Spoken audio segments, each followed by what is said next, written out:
Well, the industry has undergone certain changes only in the last few years. The people have become more fashion conscious. The people are now looking for a better product, and there is more media exposure. Everyone likes to dress well, whether it's for office wear or for evening wear. And this has been the single most reason why probably the industry has seen such a boom. Why are the foreign brands coming into India? Is there a market here for them? There is definitely a market here. And with the current policy of the government, where a lot of liberalization has taken place, as well as the rupee becoming convertible, the foreign brands have woken up to the huge market in India. There is a 500 million middle class market, which has been the strength of our domestic industry. And at the top level, there is another market which can easily take up all the international brands that want to come into this country. What is the export potential for international brand names? Well, Stencil has been one of the few successful companies who have shown it right from day one when they've started exports, that international branded labels have a good potential of making their products here. Because for exports, Stencil has had the various top brand names which have been very successful in making their products out of India. And this will, in the coming future, probably attract a lot more branded names to come into India and to start manufacturing this with a base being India. Do you think we can compete with countries like Hong Kong, Taiwan, and China? And could you give us some examples with the kind of groups that you're tying up with? Well, we have tied up with a few Italian companies, and these are very large groups. Few of them I'd like to mention is a group called Grigio Perla, with whom we have a tie-up where we're making men's shirts for them. There are other groups such as Cacharel, for who we make ladies' shirts as well as men's shirts. We've got orders, and we've worked very closely with top brand names such as Giorgio Armani, Daniel Hedster, and Tusardi. The reasons are that these people have found that in India we have a tremendous potential of the cotton textiles, which are becoming very expensive for them to resource from the Far East markets. China is going through a tremendously turmoil time, and this is a big reason why these brand names do not want to start or keep resourcing from China. Hong Kong has become far more expensive for them today. Our CMTs are far more competitive, and at the same time we have this huge resource base of textiles which these people are looking for. Okay. Could you point out the problem areas in exporting garments? Well, this has always been more of a small-scale industry business. There are not too many people, exporters, who have invested heavily into this business. It has always been a business in which you make a quick buck and get out as much profit as possible. In the last few years, we've seen dramatic changes. With the government policies having changed, it's easier for the exporters to import machinery. And along with that, they have realized that quality is going to be the uppermost in everybody's mind when it comes to international markets. The main thrust today is to have a quality garment made in an industrially capable factory. And this has to be done at each and every step. We have a lot of problems because 70% of the fabrics are still made in the powerloom sector. And the powerloom sector is a disorganized sector. There are more and more mills which are coming up. There are the powerloom sectors who have to upgrade their machinery, and only then we can get a product which is world class.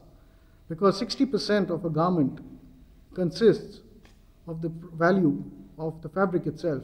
And if we get a world class fabric here, we'd be able to make world class products. Do you think that the recent policies in liberalization has helped in any way? They have definitely helped us in a lot of ways, in the sense that we are now free to import a lot of textile machinery. We are free to import a lot of machinery for making garments.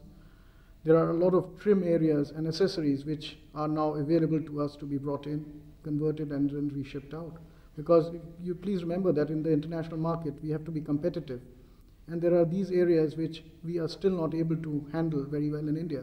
And the only way out was to get in, import these partly, and then manufacture this and reship the goods. It will also help the importers in being able to send down their own textiles for conversion into India. This had been the strength of places like China and Hong Kong. And this is another area which will help tremendously to give this industry a big fillip.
Well, we felt the need to upgrade our quality standards and also our technology, which would not have been possible without a collaboration with some foreign brand.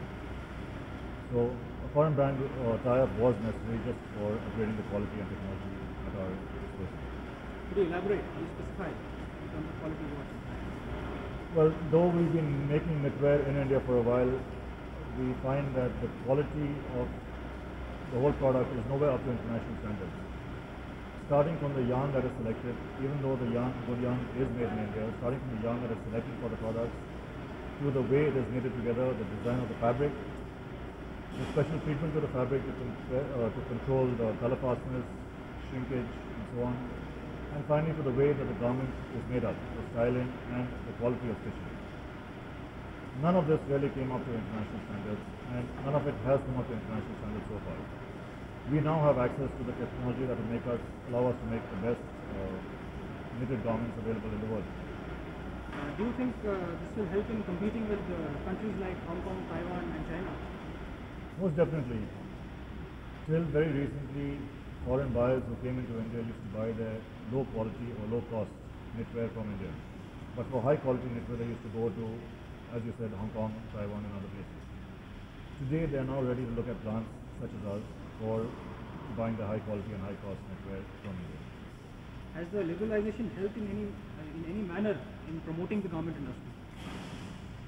Yes, it has, because while previously other foreign companies would have been reluctant to tie up with Indian companies, they were reluctant to come into India at all. Today, as you're aware, a lot of foreign companies have already come into the country, have signed joint venture agreements, have signed buyback agreements, and a lot more are coming in every day.